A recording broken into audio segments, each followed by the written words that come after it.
កុំតន់អស់រំលងទៅណាតែខ្ញុំអាចប្រាប់អ្នកទាំងអស់គ្នាពីអ្វីមួយបានទេនេះគឺជាពាក្យមួយដែលមានមនុស្សម្នាក់ប្រាប់ខ្ញុំកាលពីប្រហែលឆ្នាំមុនគាត់បាននិយាយថាអ្នកមិនចាំបាច់ល្អឥតខ្ចោះដើម្បីចាប់ផ្ដើមនោះទេហើយអ្នកក៏មិនចាំបាច់តតែចេះខ្លាំងទើបអាចចាប់ផ្ដើមបានដែរអ្នកគ្រាន់តែចាប់ផ្ដើមធ្វើវាពីអីឡើយទៅគឺបានហើយ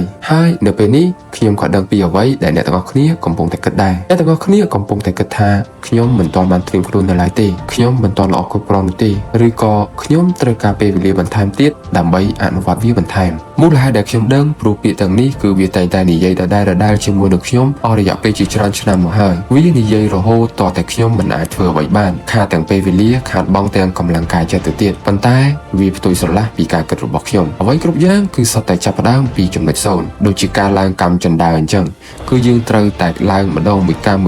ទើបឡើងទៅដល់ជាន់ខាងលើបទពិសោធន៍ទាំងអស់វាតែងតែបង្រៀនខ្ញុំជាមេរៀនពីមួយថ្ងៃទៅមួយថ្ងៃខ្ញុំតែងតែយកវាមកអនុវត្តនិងពង្រឹងបន្ថែមធ្វើការងារមួយនោះរហូតទៅដល់បានលទ្ធផលរហូតមកដល់ឥឡូវខ្ញុំក៏មិនទាន់ទទួលបានជោគជ័យជាមួយនឹងវានោះដែរប៉ុន្តែអ្វីដែលខ្ញុំទទួលបាននោះគឺការសាកល្បងបានធ្វើវាចាប់ផ្ដើមពីថ្ងៃនេះធ្វើវាថ្ងៃនេះកុំរងចាំរហូតដល់ពេលឥតខ្ចោះកុំរងចាំរហូតដល់ធ្វើអ្វីមួយមិនកើតហើយយកលើកថាយឺតពេលវេលាអនាគតរបស់អ្នកទាំងអស់គ្នាកំពុងរងចាំកុំធ្វើឲ្យពួកគេរងចាំអ្នកទាំងអស់គ្នាយូរទៀតអីសូមចាប់ផ្ដើមធ្វើវាឥឡូវនេះ